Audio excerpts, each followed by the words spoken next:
Bro யாருன்னு தெரியாதவங்க கிட்ட 10 ரூபாய் கேளுங்க ப்ரோ, அவங்களோட ரியாக்ஷனை பார்ப்போம். செஞ்சிட்டா போச்சு. ஒரு 10 ரூபா கூட 10 ரூபா கூட டைம் ஆயிடுச்சு தாத்தா, கையெல்லாம் நடுங்குது. ஒரு கட்டிங் போட்டா சரியாயிடும் தாத்தா. காசு இல்லை தாத்தா, ஒரு 10 ரூபா ஏன் தாத்தா? உன் பேர்னா நினைச்ச ஒரு 10 ரூபா கொடுத்தாத்தா. இல்லையா, கையெல்லாம் நடுங்குது தாத்தா. அதே ஒரு 10 ரூபா மட்டும் கொடுத்தா. மாமா கோவம் வந்துருச்சு.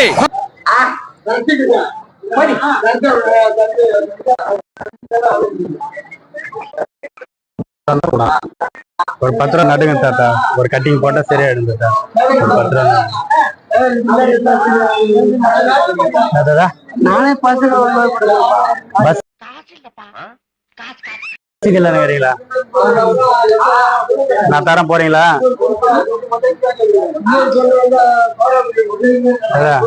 நீ என்ன கூட தாத்தா ஒரு 10 ரூபா இல்லையா? கையெல்லாம் நடுங்க தாத்தா. அதே மாதிரி தாத்தா, டைம் ஆயிடுச்சுன்னா கட்டிங் போட்டாதான் தாத்தா கையெல்லாம் ஒரு 10 ரூபா தான் மட்டும் தாத்தா. பஸ் இதாச்சுங்களா? சரி தாத்தா. தாத்தா ஒரு 10 ரூபா தான் கொடுங்க. இல்லை தாத்தா, டைம் ஆயிடுச்சு தாத்தா, கையெல்லாம் நடுங்குது. ஒரு கட்டிங் ஷார்ட்டா தான் கரெக்டா இருக்கும். பாட்டி நீங்க என்ன கொடுங்க, ஒரு 10 ரூபா. கையெல்லாம் நடுங்குது. நானா விற்கிற வேண்டியதான்.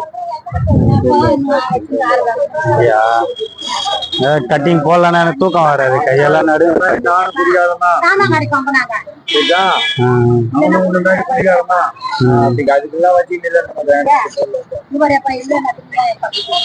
சரி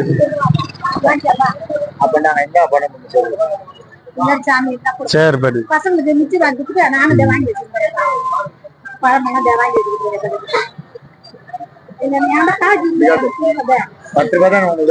பரவாயில்ல வச்சுங்க. குடிப்பழக்கம் உடல்நலத்தை இல்ல சும்மா. சரி வச்சுங்க வச்சுங்க. சரி சரி சரி